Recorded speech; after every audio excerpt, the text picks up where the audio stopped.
Hello, I'm Kat Wisniewski, author of New Connections in Chainmaille Jewelry. I'm here at Fire Mountain Gems teaching you how to make the Japanese rubber bloom earrings. This uses the tiniest rubber rings. So let's get started. First, we're going to take one of our medium jump rings.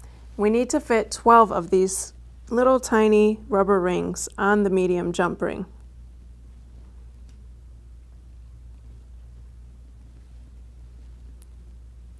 And as you're adding them, make sure you double check your count. We need 12. 4, 5, 6, 7, 8, 9, 10,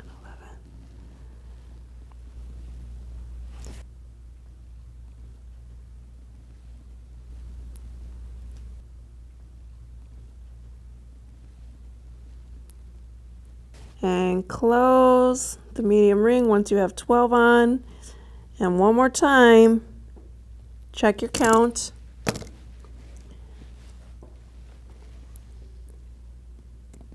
Okay, we have 12.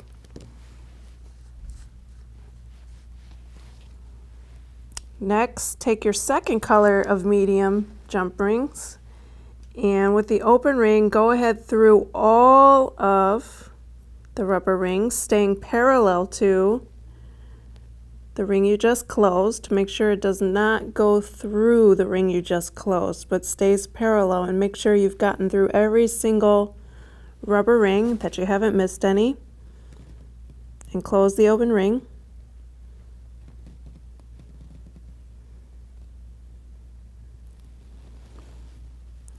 And you're going to scoot them around, and what we're doing here is going to pull these out by pairs.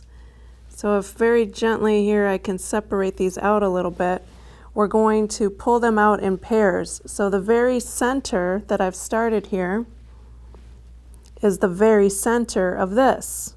And if you notice, they're all pulled out in pairs, and then we add pairs as we pull out those pairs. Yes, there's a lot of pairs. It's Japanese weave.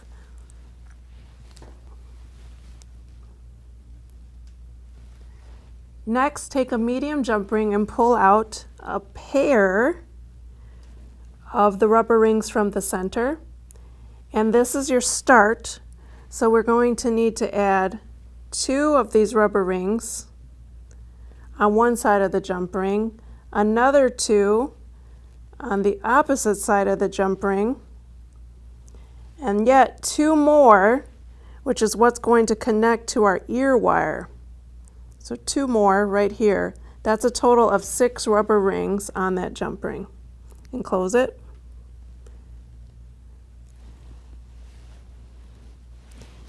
So you'll notice you got 2 here that are going to go to the side, 2 here to the other side, and those 2 are going to connect to the ear wire when we're all done with a small jump ring.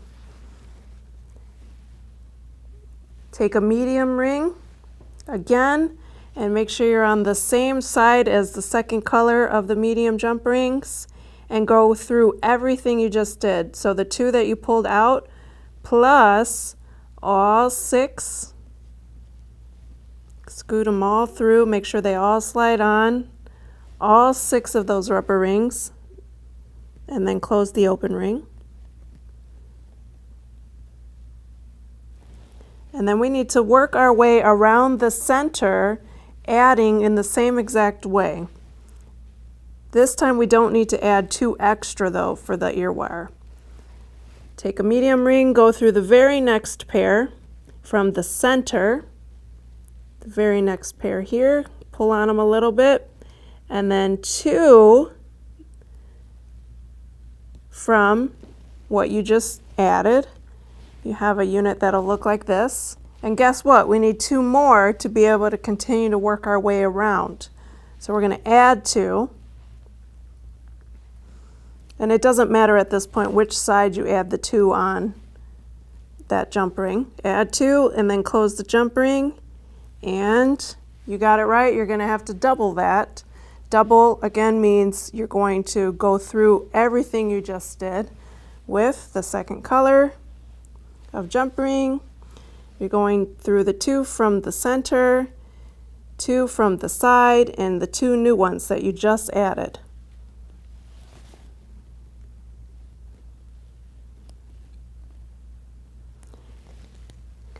Continue to work your way around till you meet the other side. Remember where your center is though.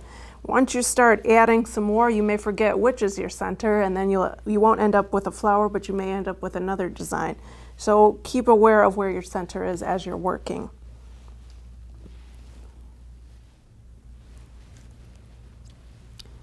As you're going around, you'll notice that I have 3.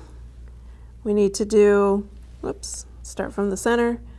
We need to do 3 more, including this one. Adding my 2 new rubber rings as I go.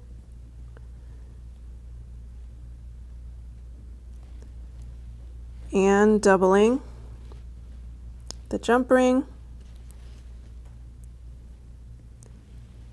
all the way around.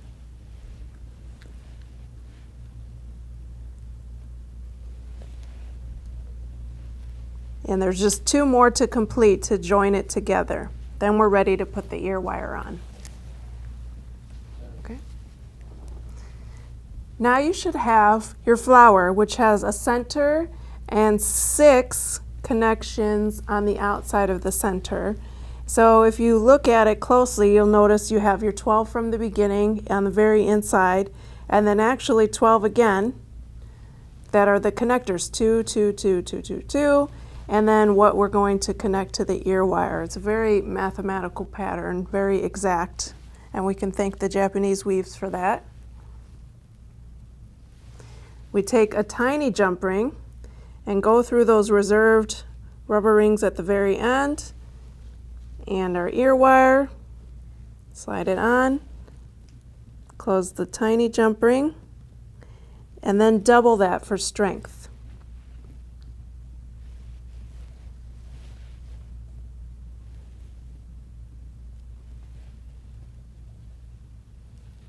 There we go. And on these tiny ones, they tend to get what I call an overbite, where one side is a little bit higher than the other in the closure. So you may have to wiggle a little bit more than normal to make sure that it's smooth and there's no side of the jump ring that's higher than the other. It's pretty good there. And we have the finished earring with the 2 sides, the lighter side, and you could always flip your ear wire too if you like the lighter side more. You can also use a thicker jump ring instead of 2. And there you have the Japanese rubber bloom. Whether you make this to wear, sell, or give, join us at firemountaingems.com for more great projects.